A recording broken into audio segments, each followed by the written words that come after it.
Baik, saya lanjutkan dengan kode akun.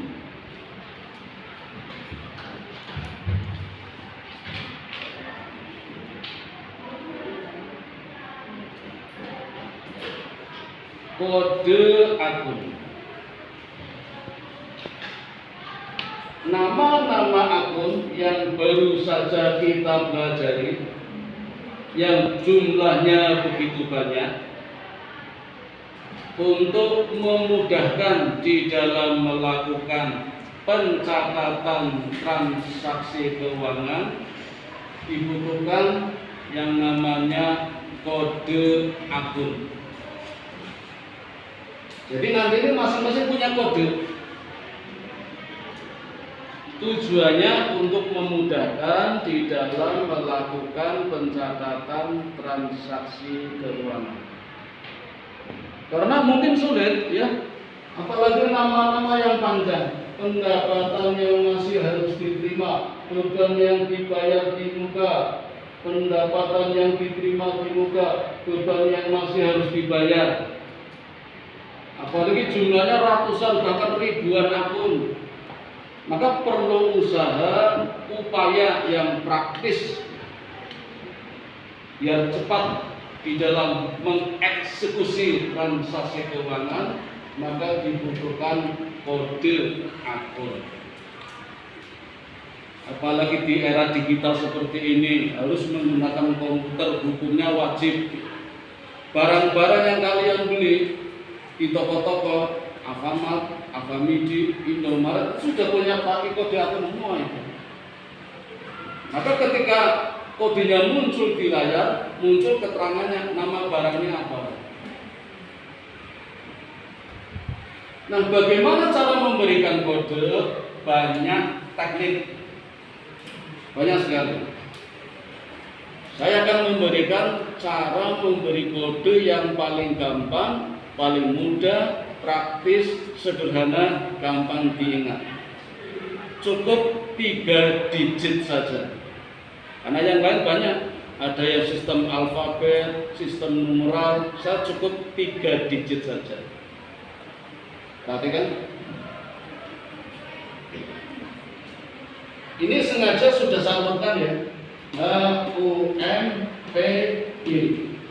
Harta, utang, modal, pendapatan, beban. Maka kodenya, harta itu 1, utang itu 2, modal 3, pendapatan 4, beban 5.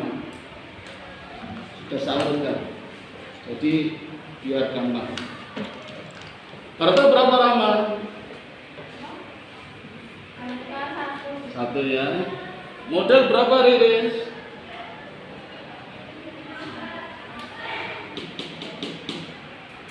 3.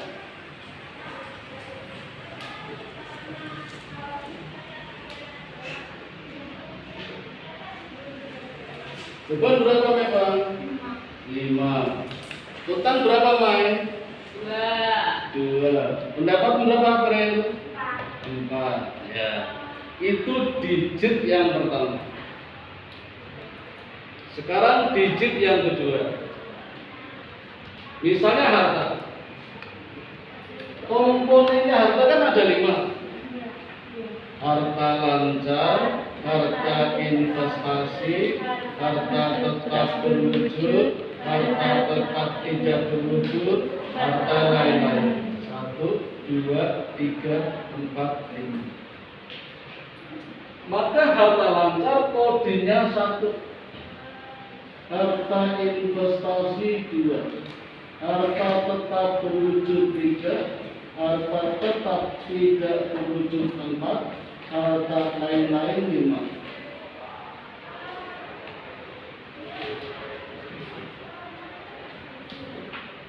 Nah dia harta tetap berwujud kodenya berapa? 3, betul. Harta lain-lain kodenya berapa? 5, betul. Mai, harta lancar berapa? 1. Ya.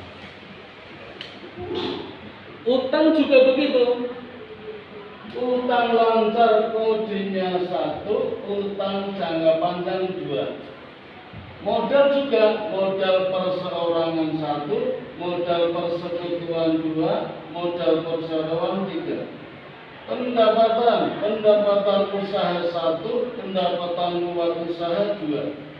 Beban usaha 1, beban di luar usaha 2. Itu digit yang kedua. Lanjut ya.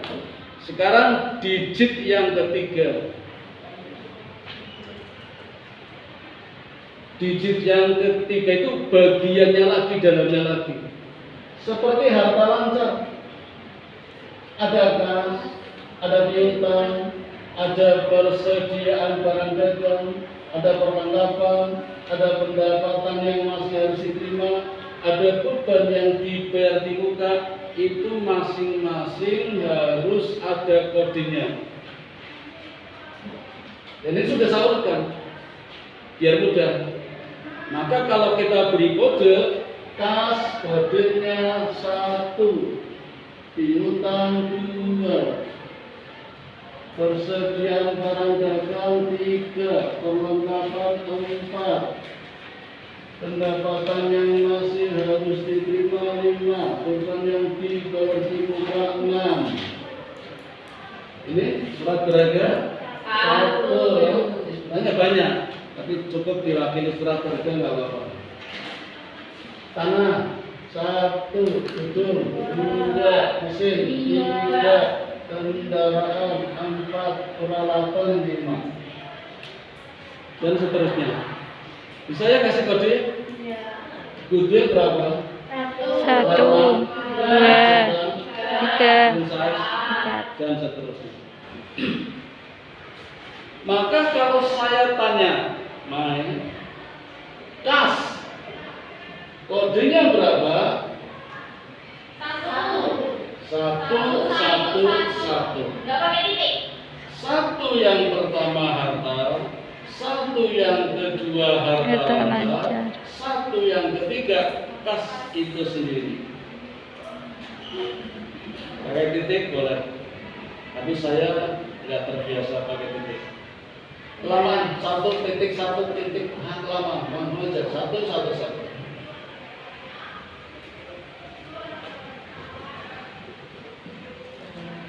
April, perlengkapan kodenya berapa? 1, 4. Lihat, 1 yang pertama harta, 1 yang kedua harta lancar, 4 itu sendiri perlengkapan. Ya, gampang ya? Melatih, ini apa? Hipotek kodenya berapa melatih?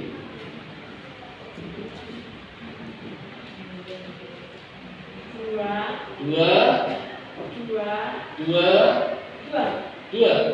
Kita lihat 2 yang pertama utang, 2 yang kedua utang jangka panjang, 2 yang ketiga hipotek. Kalau tambang 221, utang obligasi 2. Emang ya? Insya Allah.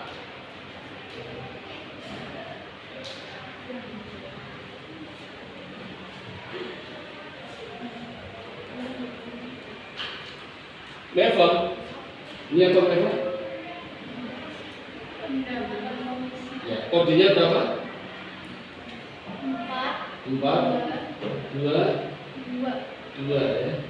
4 pendapatan, 2 pendapatan luar usaha, 2 pendapatan komisi. Kalau pendapatan bunga 421, pendapatan yang lain 422. Ya, sip. Aman ya? Oke. Anak-anak, besok ketika kalian lihat buku ternyata berbeda, saat searching ternyata berbeda, browsing kok tidak sama, tidak usah kaget. Karena pemberian nama akun dan kode akun itu tergantung 3 hal. Satu, tergantung kebijakan perusahaan. Siapa yang membuat nama dan memberi kode? Direktur, pimpinan, direksi, accounting, bendahara, bagian keuangan. Dan antar perusahaan lain pasti berbeda, tidak ada yang sama. Karena mereka punya tujuan, punya niat yang berbeda-beda. Kalau kalian beli barang, Pepsodent misalnya, di Indomaret, nanti kan ada barcode-nya, dicorot itu ya, mesti mesin keluar kode akunnya. Dan biasanya banyak, nggak cuma satu, karena saking banyak barang. Odol itu kan nggak cuma Pepsodent, Ritaden, Ciptaden, Dentaden, oh banyak sekali. Itu ada ukurannya, tanggung, sedang, besar, kecil, macam-macam. Maka kodenya banyak. Kamu beli yang mana? Begitu pindah di Alfamart pasti beda. Pindah di Indomaret beda lagi. Karena memang kebijakan perusahaan beda-beda. Jadi kalau nanti lihat punya saya kok beda, nggak usah kasih. Satu, tergantung kebijakan perusahaan. Yang kedua, tergantung pada usansi, kebiasaan. Kebiasaannya bagaimana? Ini juga mempengaruhi. Kertas, karbon, tinta, tip X, pensil, trigonal, staples itu biasanya usansinya biasanya masuk mana? Masuk perlengkapan. Karena dianggap cepat habis. Tapi ada juga perusahaan yang justru memasukkan ke dalam peralatan. Padahal peralatan adalah meja, kursi, almari, rak buku, kipas angin. Apa salah? Tidak, tergantung usansi kebiasaan dari masing-masing perusahaan.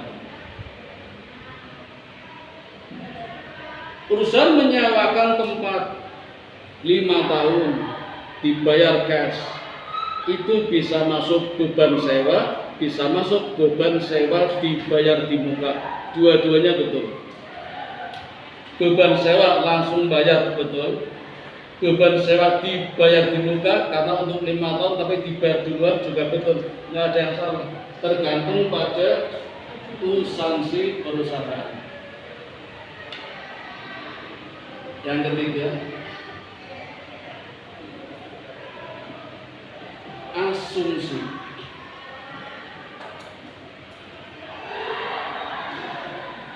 Anggapan.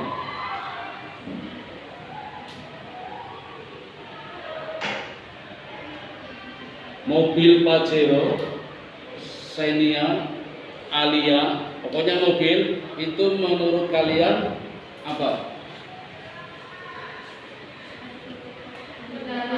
Kendaraan. Tapi bagi toko dealer mobil itu bukan kendaraan. Tetapi apa? Penjual. Persediaan barang dagang. Kenapa? Karena dijual. Walaupun mungkin lakunya setahun baru laku 1 atau 2 tahun baru laku 1, tapi sekali laku 800 juta ya. Barang dagang. Tapi bagi toko buku Gramedia yang mengangkut buku-buku pakai mobil, mobil itu termasuk kendaraan. Nah, toko buku barang dagangannya apa? Buku. Toko roti barang dagangannya apa? Roti. Untuk ngangkut roti ketika menjual butuh mobil, mobil itu kendaraan. Asumsi, gitu ya.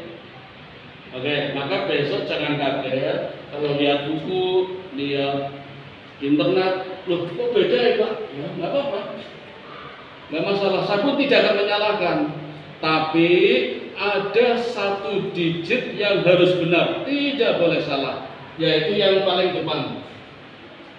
Ya, harta harus 1, 3 salah. Utang harus 2, 4 salah. Modal harus 3, 1 salah. Pendapatan harus 4, beban harus 5. Nggak boleh ditawar. Jadi kalau ulangan, yang uji saya harus betul. Digit yang pertama. Beda salah. Digit yang kedua, beda nggak apa-apa ya. Karena memang banyak ini. Banyak. Tapi kalau bisa betul. Apalagi yang ketiga, mungkin urutannya terbolak-terbalik ya. Nggak apa-apa, saya memaklumi. Jadi kalau tadi salah, yang ini nggak apa-apa ini. Tapi yang depan harus betul. Karena memang nama dan kode akun ini tergantung pada kebijakan perusahaan, sanksi dan asumsi. Baik itu. Any question for me? Ada pertanyaan? Oh, ya. Bukan dulu.